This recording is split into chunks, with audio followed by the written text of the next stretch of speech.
Having been on the receiving end of IVF without success, he is one of the founders of artificial intelligence in reproductive health and technology, helping prospective parents through the minefield of infertility.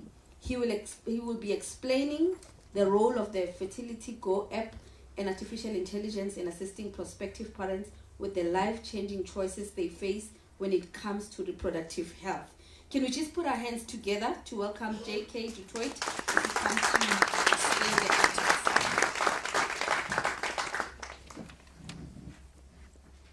Hi, good morning. Firstly, Pastor, beautiful message. I really appreciate the link between having faith and technology, because I do think they do go hand in hand. And there's a lot of work that we actually need to do in this space in helping people understand the reproductive journey. So just by a quick raise of hands, how many of you in this room know people that have actually struggled to get pregnant? So the vast majority. How many of you know people are currently emotionally stressed about infertility and the challenges? Yeah, so pretty much everyone. How many of you know people or have actually felt alone because of the journey of infertility? Yeah, again, the vast majority. How many of you know people who have actually gone through miscarriages? How many of you know people who've actually had to consider alternative methods of conception purely because the normal ways did not work? Again, the vast majority. So I'm one of those statistics myself as well. On the morning of my 28th birthday, we were called into the local hospital. My wife and I were ushered in to a room full of pregnant people.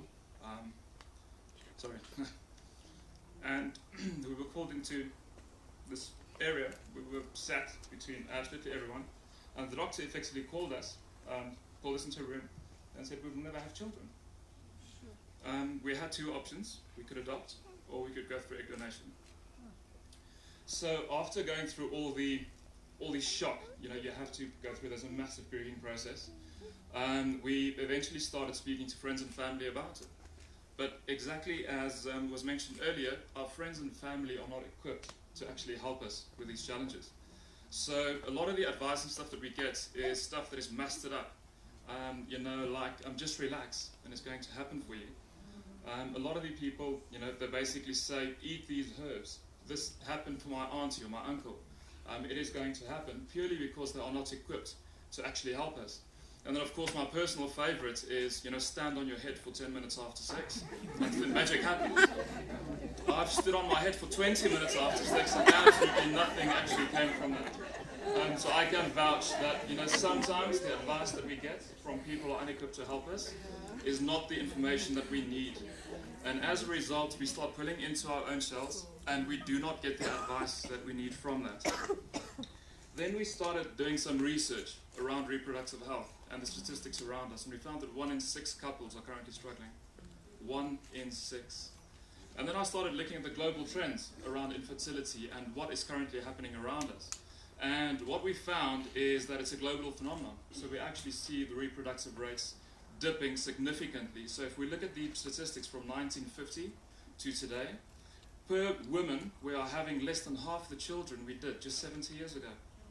We're effectively in the middle of this baby bust, and that means that we are not producing enough children to actually keep the population size in our nationalities going, or in our countries going.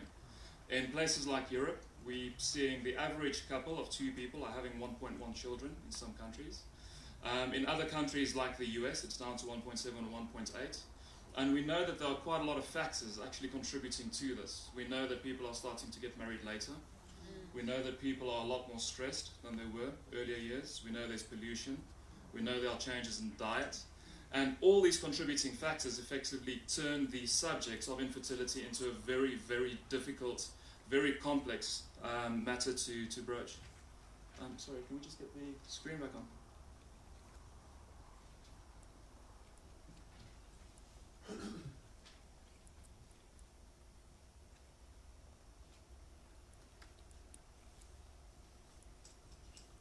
No stress.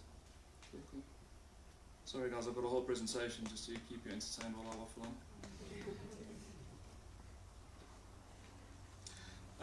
But anyway, effect, we know that there are a whole host of reasons about why people are struggling to have children. The problem is that people do not necessarily know the signs or actually understand the really small triggers that are coming for months and months and years before they actually get to the point where the cutoff date is. For us, the cutoff date was at 28. So it's a very, very early age, and people always think they have time, and the reality is we need to proactively start managing reproductive health. So as part of the data environment where I come from, where I operate every single day, we started asking ourselves, what if we were actually able to identify the small triggers that were coming for months and years before? What if we actually had somebody proactively contacting us and saying, hey, there's a challenge, there's a problem. Can we help you actually go through the journey?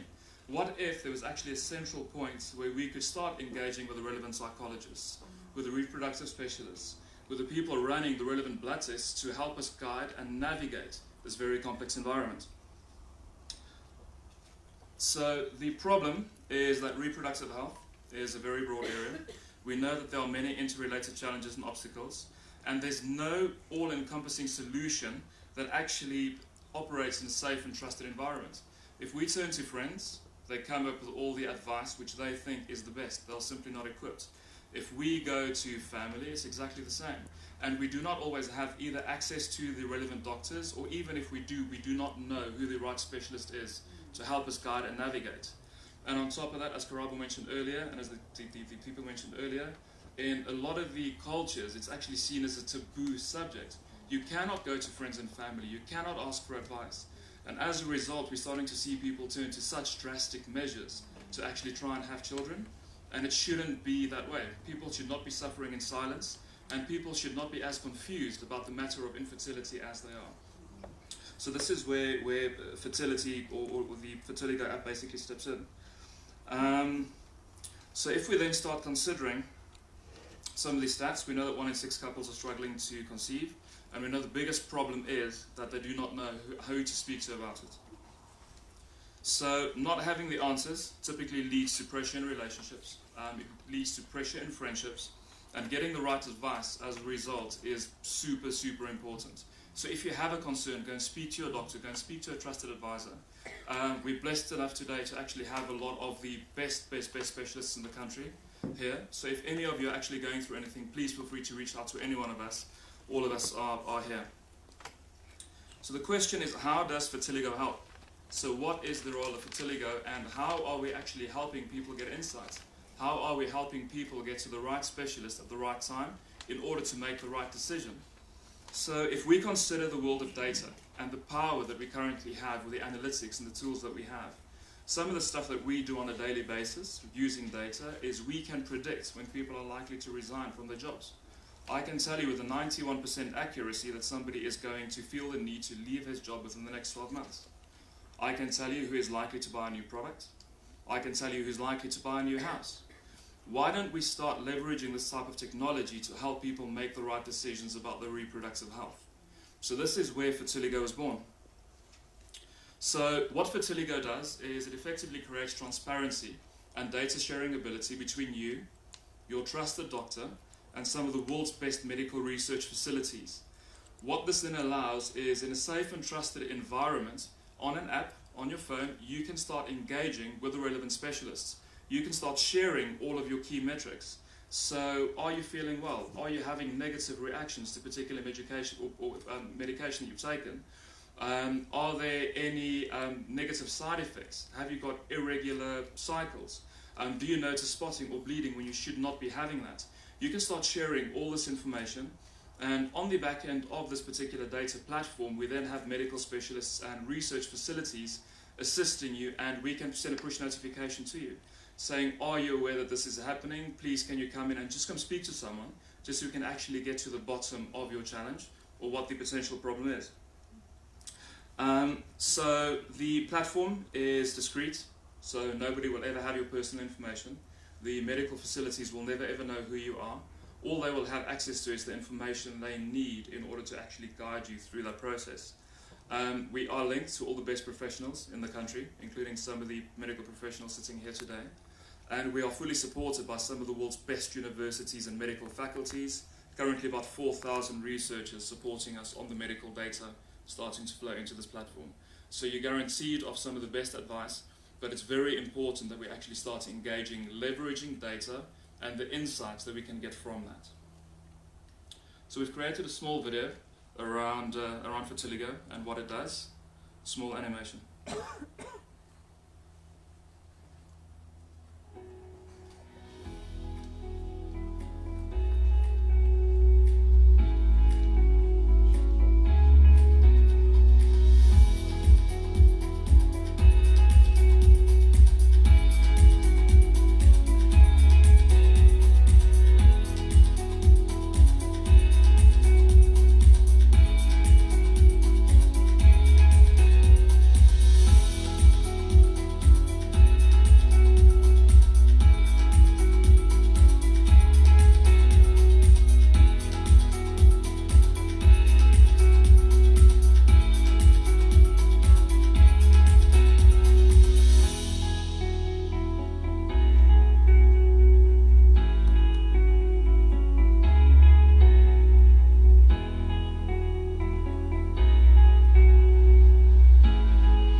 So on the platform, there are many features and many functions, as you've just seen in the previous video. First of all, we have access to South Africa's leading medical professionals on the platform. This means you can engage, you can book appointments, and you can actually get all the contact information, all from your phone, all from the app. Secondly, we've created a forum. This is a safe space where you can actually share information, share experiences, get ideas. Everything is moderated, and again, none of your personal information will be shared on the platform. So what this means is if you have questions, if you are struggling with something and you just want someone to speak to, someone in a similar boat, then you can actually leverage the platform and the community within the platform to start communicating with individuals. You can share all of your clinical metrics. So if you notice sudden changes in cycles, sudden changes in weight, if anything changes, you can keep sharing it on the platform. The platform saves everything and it starts looking at the trends. Quite often when we of specialists, it's an overwhelming emotional experience. You have 20 minutes to try and explain to this medical professional everything that's happened to you over the last 5 years. It's impossible.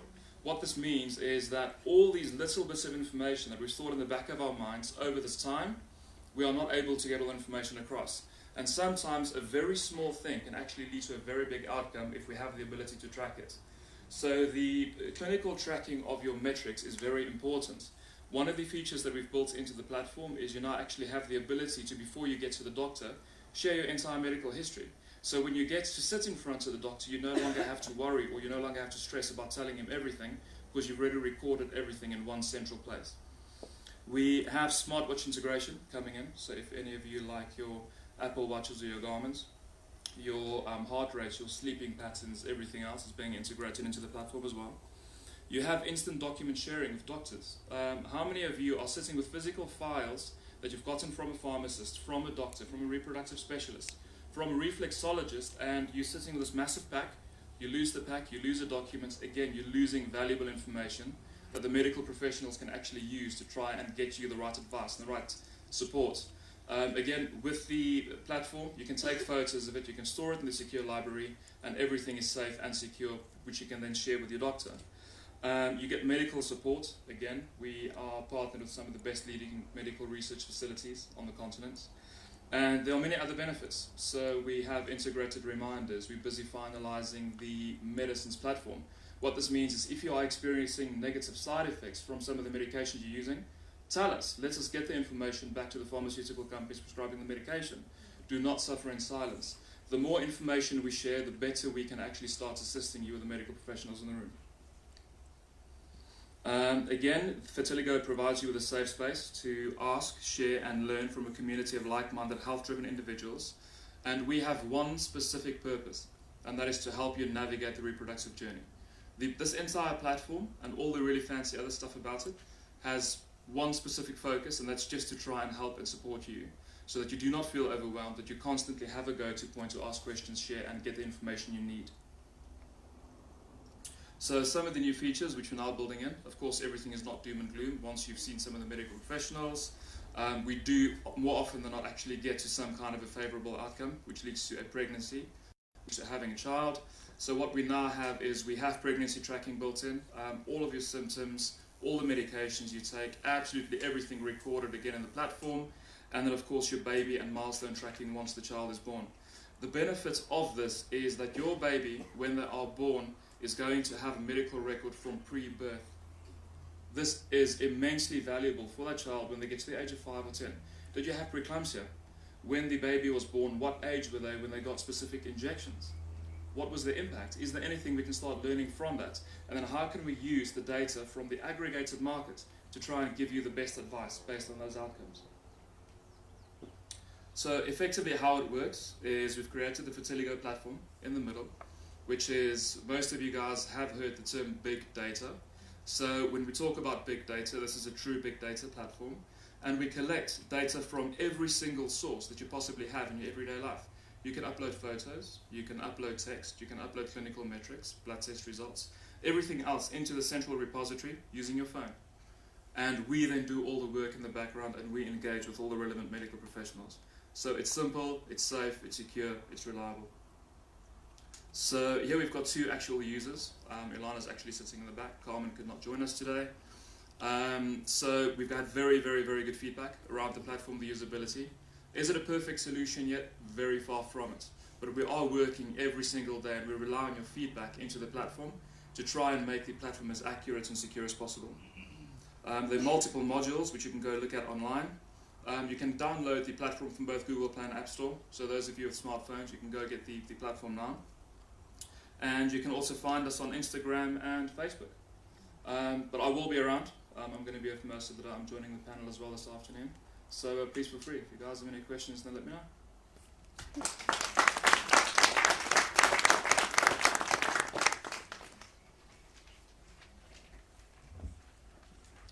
Thank you, JK.